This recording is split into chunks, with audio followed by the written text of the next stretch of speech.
What's up, everyone? I'm Ben with the BTC Sessions, and this is your daily session.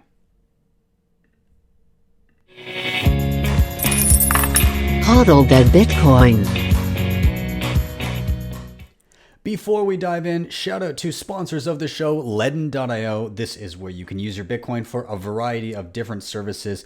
The first thing I ever used of theirs was their Bitcoin-backed loans. This is where you can use your Bitcoin as collateral to get a Canadian or US dollar loan. So if you need to get your hands on dollars, but you don't want to sell your Bitcoin because one, that's taxable, and two, you may be worried about buying back in at a higher price, this could be with you. I've used it before and it helped me out a lot. I needed my hands on dollars, so I was able to deposit my Bitcoin here, get dollars into my bank account within 24 hours. And when I paid that back, I got back the exact same amount of Bitcoin.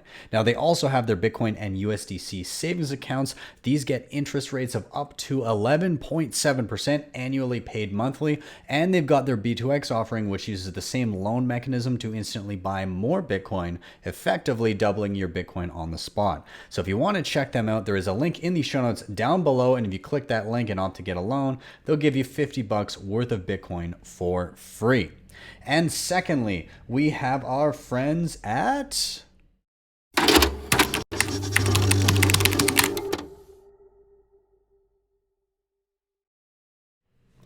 Cloaks. If you have not heard of these guys, what have you been doing? These guys are awesome. Bunch of really awesome Bitcoiners got together with some 3D printers and started pumping out amazing swag. Some of my favorite swag out there, actually.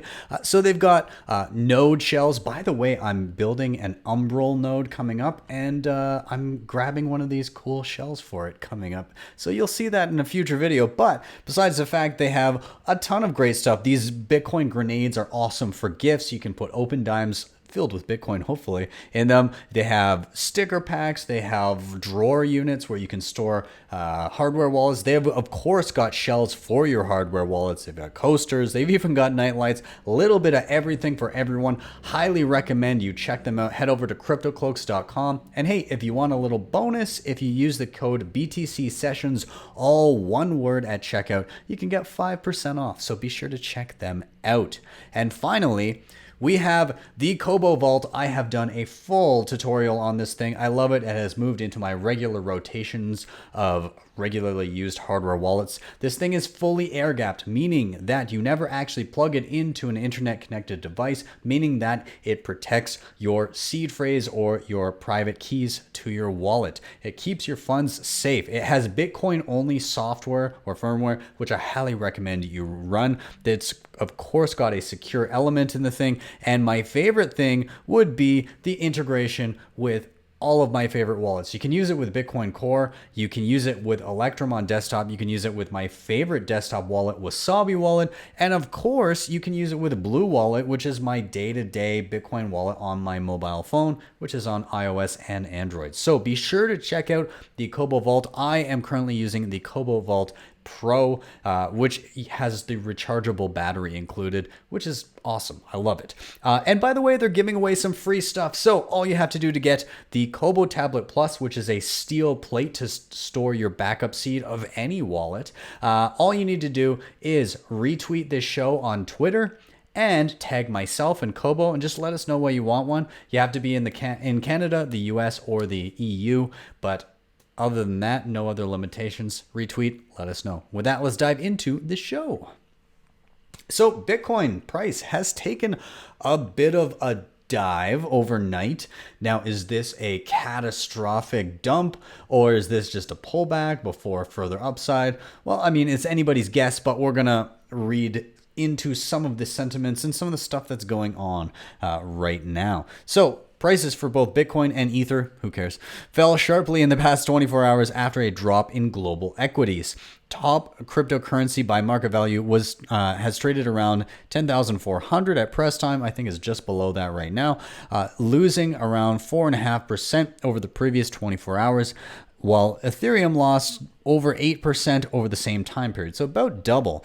The market correction in the top two cryptocurrencies came after the U.S. stock market fell to a 2-month low amid fears on further pandemic-related issues. The German DAX and the UK's FTSE indexes were also down by around 4% on the day. The Hang Seng index began the week with a 2% decline. Throughout 2020, we have consistently seen a strong correlation between crypto markets and traditional finance markets, and the crypto market's response to the drop in the Dow Jones of around 2.2% this morning has reaffirmed this correlation, according to a note from Glassnode, crypto analytics firm, on Monday.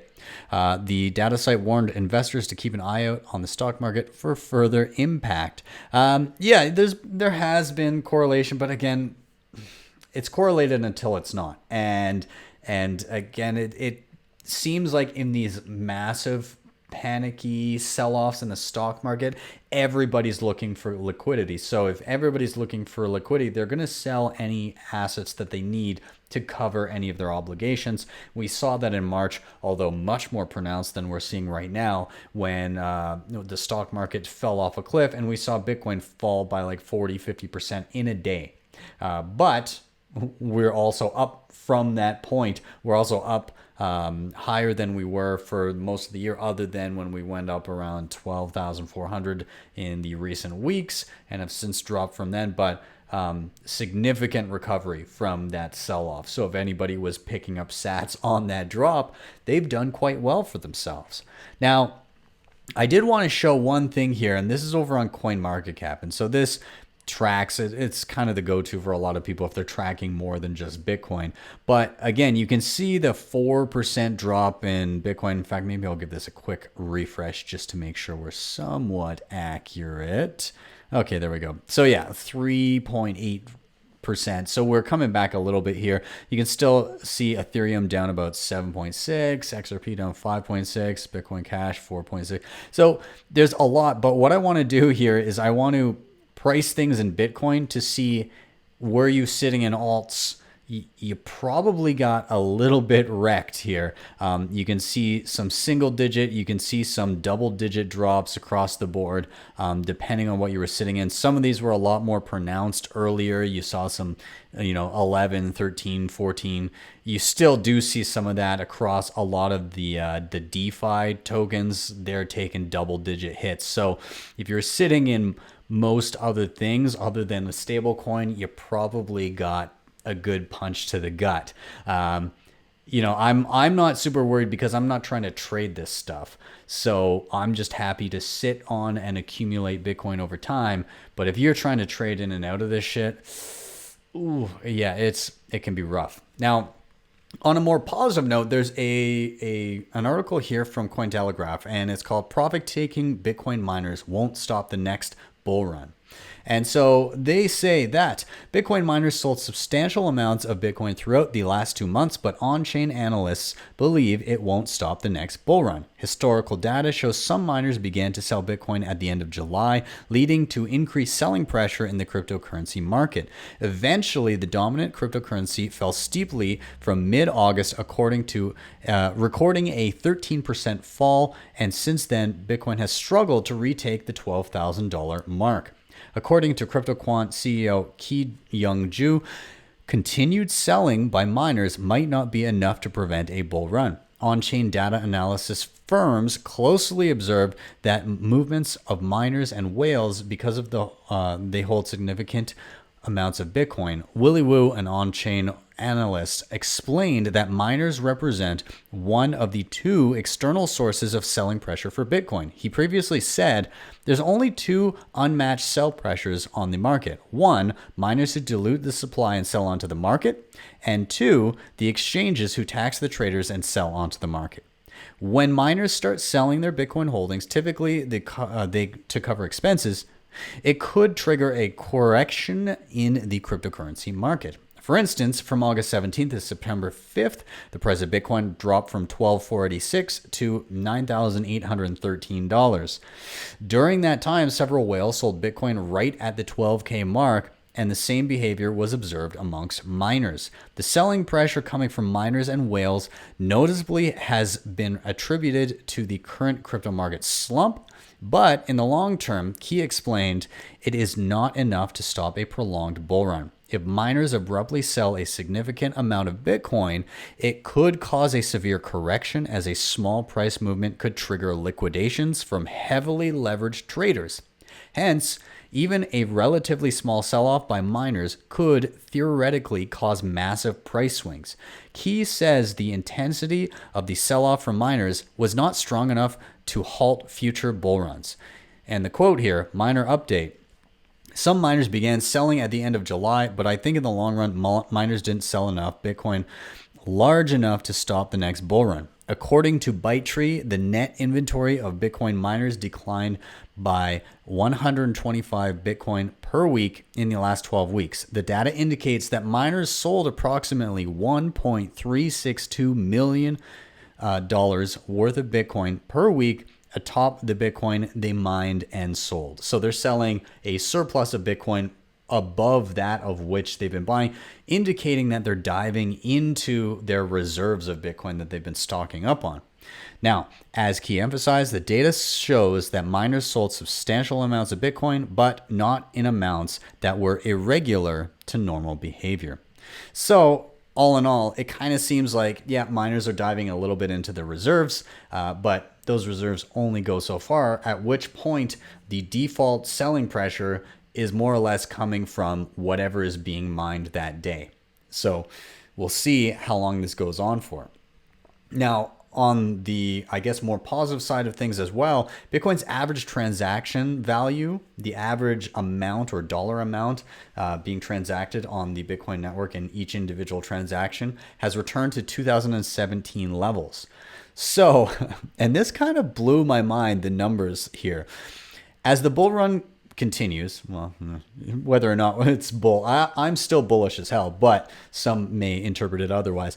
As the bull run continues, the average value of a Bitcoin transaction is at its highest level in over a year, and active addresses have sustained levels close to all-time highs. The average value of Bitcoin sent in a single transaction has reached its highest level in more than a year, hitting a peak of more than $129,000 on September 17th, so just a few days back, according to blockchain data provider BitInfoCharts.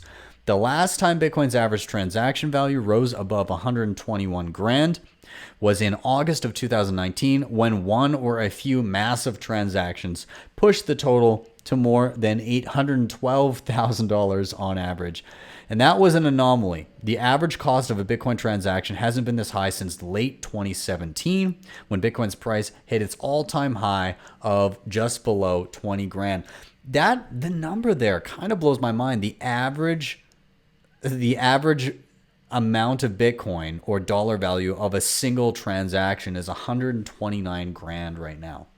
So if you felt like you didn't have much Bitcoin before, if you average out the value of all the transactions going through the network right now, 129 grand is the average, meaning that there are a lot more people transacting more than $129,000, and those smaller transactions are not making up a lot of the network. So, wow, impressive that there's that much money being pushed around day to day. So anyways, let's move on a little bit here. Microstrategy CEO, so Michael Saylor. He's been, obviously, we talked about him last week.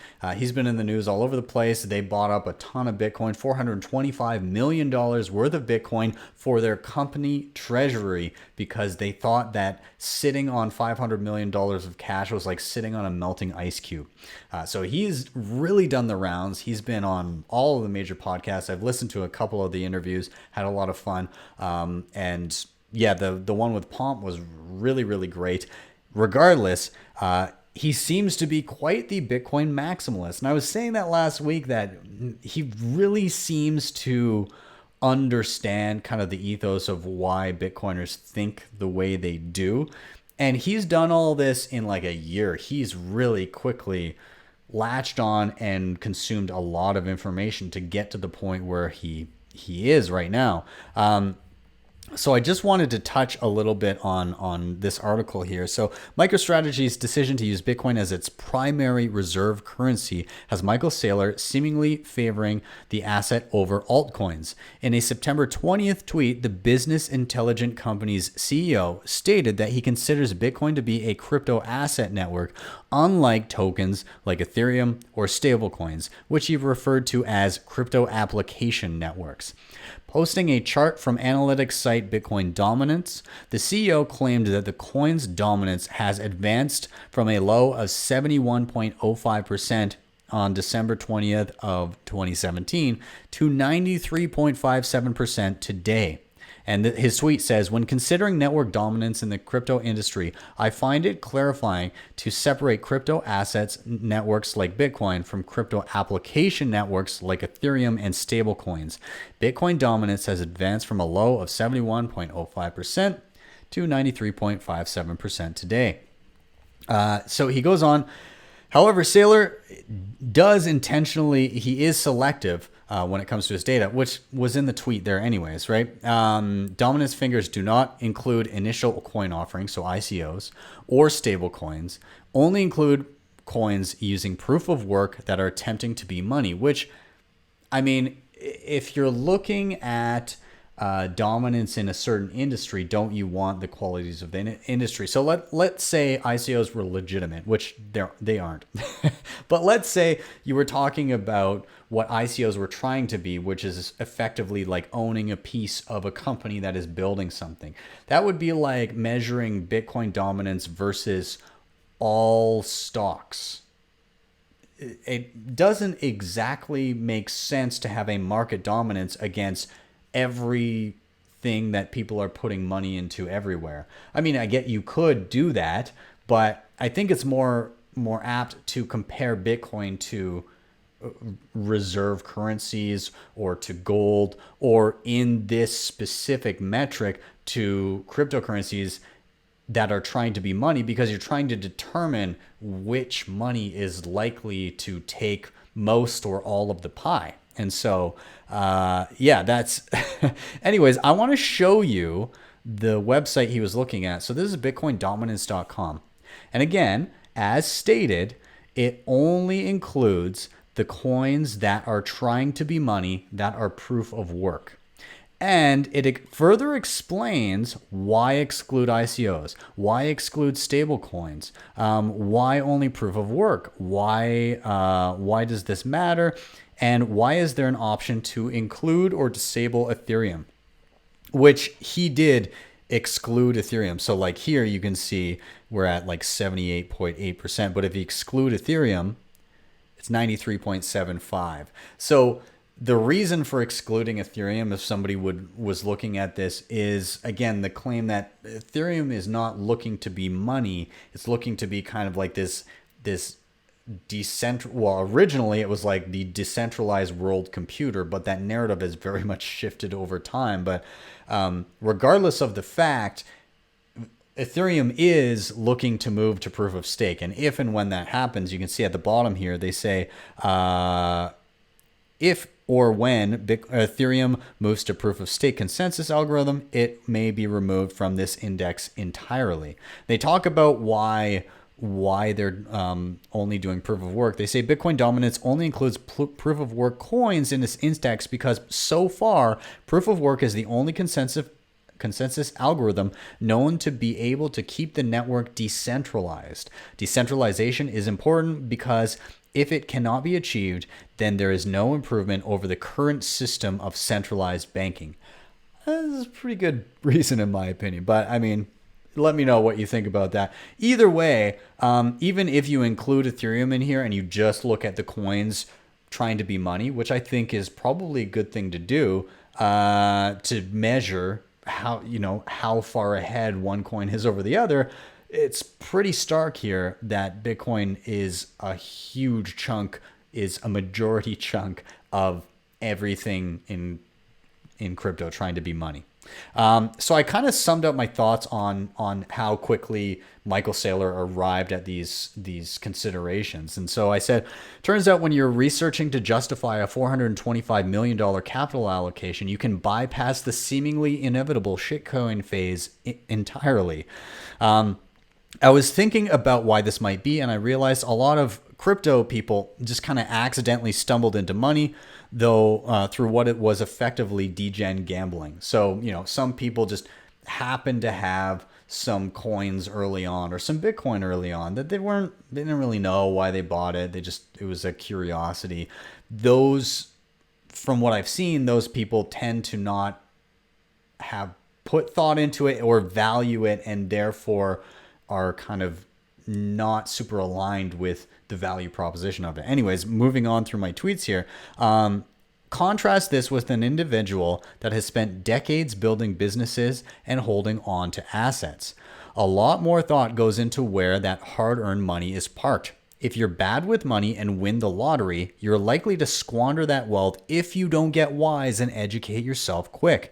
If you come into money through building something of value, you're more adept at assessing value. My guess is that the Michaels of the world are already allocating into Bitcoin. The lottery winners, or the uneducated/unearned wealth individuals of the world, will pile into a basket of shitcoins near the latter part of this bull market. I do genuinely think that's going to be the course we take. You're going to see a bunch of Michael Saylors that are going to come out at some point in the next few months, 6 months, year, and say, hey, listen, we've already been stockpiling some Bitcoin as part of our treasury. And it'll come up in quarterly reports for various companies. Then as shit gets rolling and kind of the hype train gets going, you're going to see people that haven't done the work but see the trend, that are saying, well, maybe we missed the boat on this. Maybe we can get in on some of this other stuff. And they're going to allocate hard into like the, whatever basket of diversified crypto they happen to get. They'll probably be saved by the fact that they have some Bitcoin in there, but they're going to get wrecked on those other shitcoins when the next reckoning of the bear market comes along. So that's kind of my guess. I could be wrong, but I think the same thing that happened to a lot of people that diversified back in 2017 is now going to happen on a grander scale with companies. Hopefully less so, or like less people will put more consideration into it, but the ones that just jump on the train are going to get wrecked for sure. Anyways, kind of segueing from the MicroStrategy stuff, I really like what Unchained Capital is doing here, because they're seeing the trend of companies looking at moving into Bitcoin as a reserve asset, and they're helping with that. So this article from CoinDesk, the MicroStrategy effect, this firm is helping businesses save in Bitcoin. So the COVID-19 pandemic and its accompanying monetary policy have caused a surge in demand for Bitcoin, and now companies are eyeing digital gold to protect their treasuries from cash depreciation. Announced Monday, Bitcoin financial services firm Unchained Capital has released an advanced business account specifically targeting firms that not only want to hold Bitcoin but want to handle their own private keys rather than rely on some third-party crypto custodian, in keeping with the ethos of not your keys, not your Bitcoin.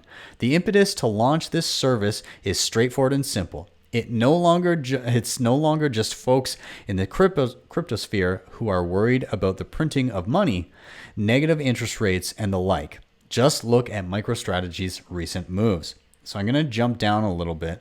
Now, there. So this is Parker Lewis talking about how they're kind of dealing with this. We have companies that you wouldn't expect, like your local bakery or your local liquor store, that hold Bitcoin in treasury, Lewis told CoinDesk.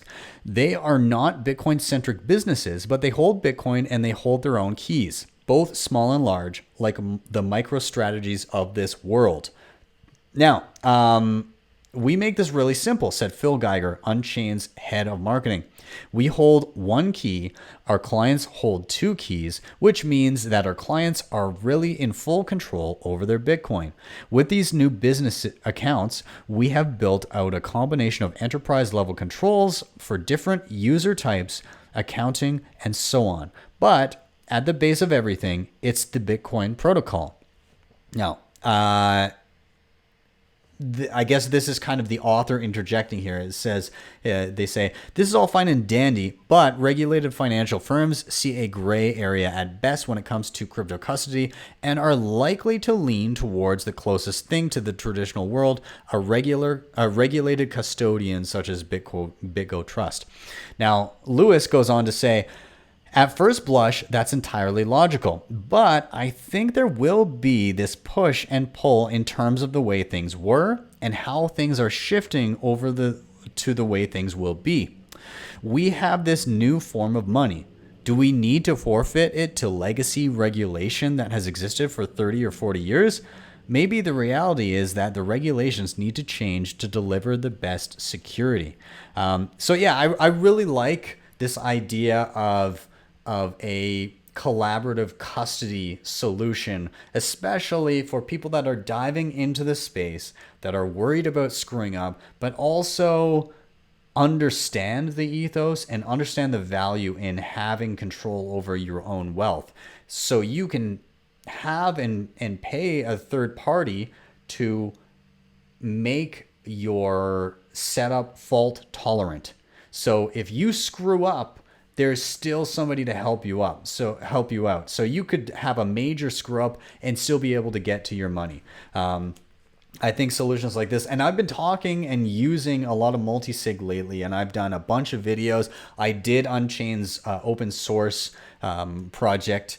Oh God, why am I forgetting the name of it? Anyways, I did Unchained Capital's Caravan. That's what it's called. I did that multi-sig solution, which is free to use for anybody. I just did, I've done Electrum, I did Lily Wallet, and I also did another one recently, which I'm totally, Spectre. And so there's a lot of good multi-sig solutions coming out. It's still new to a lot of people. So if you're looking to dive into it, then just be cautious. Don't put a lot of money into it. Try breaking it. Try doing things wrong to see what you understand and what you don't. But feel free to dive through my old videos. There's a bunch. Just look up multi-signature on my channel, and there should be 4 different videos that you can parse through there. Anyways, kudos to Unchained for jumping on this positive trend. Okay, I wanted to dive into this really quick. This is going to be a bit of a longer show because this story is very interesting. The FinCEN Files, secret documents detail failures of global banking industry. Banks watched on as millions of dollars of dirty money was funneled through the global financial system.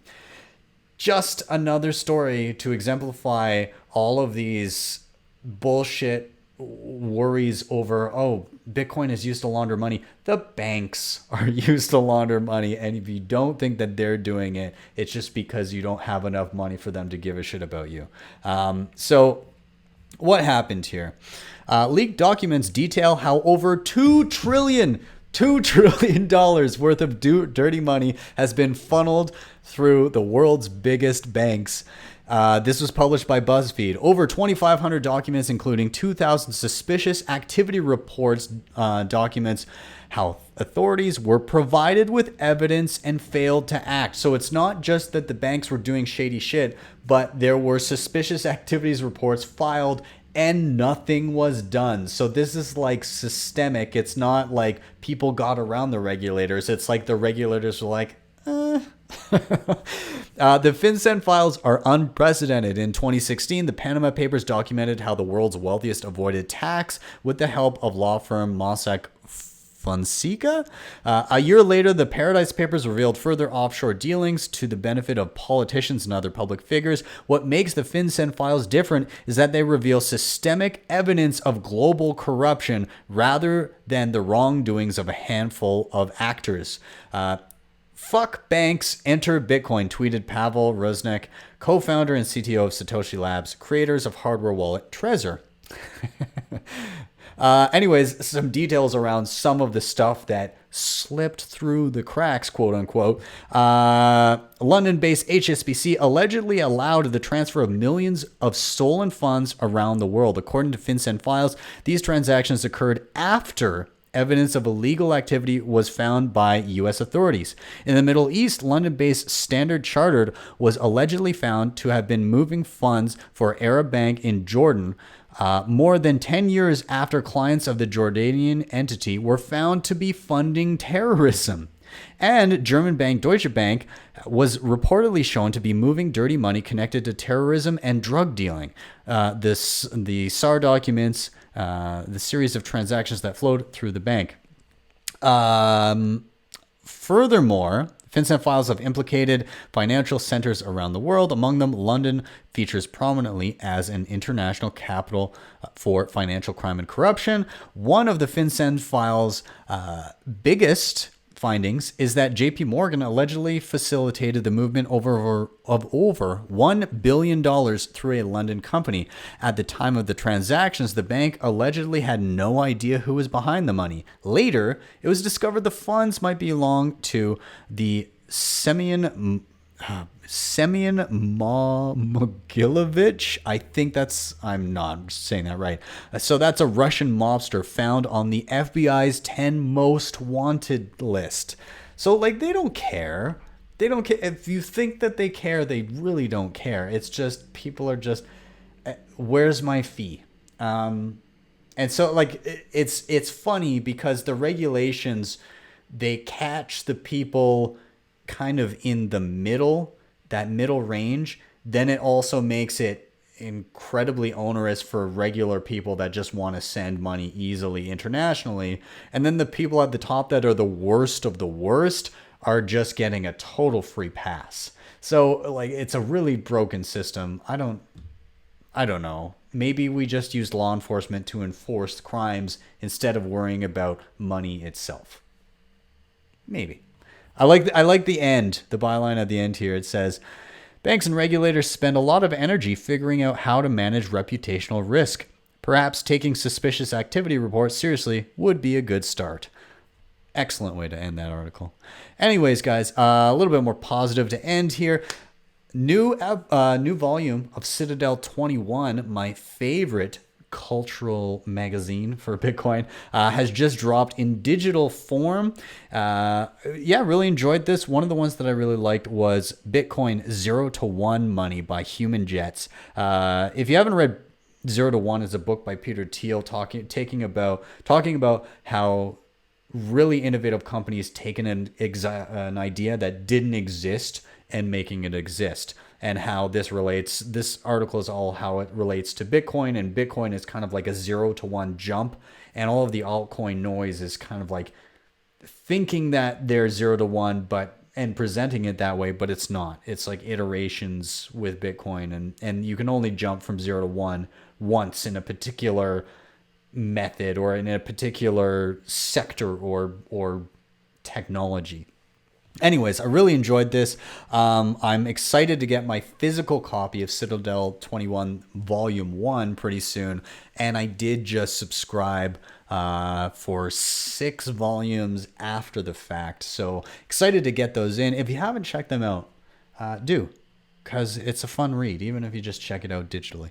Anyways, guys, I'm going to wrap up here. A little bit of a longer one today. Thank you so much for watching and or listening. If you're here on YouTube, do hit like, subscribe, share. All of those are very important. They really, really do help. If you want to help in another way, hit up the sponsors that I mentioned down below. LEDN, you can get that 50 free bucks. Cloaks, you can get the 5% off for BTC sessions. And the Cobo Vault. Remember, they're giving away free stuff, so retweet the show and let us know if you want one of those steel seed plates, and we're going to be doing that for until the end of November.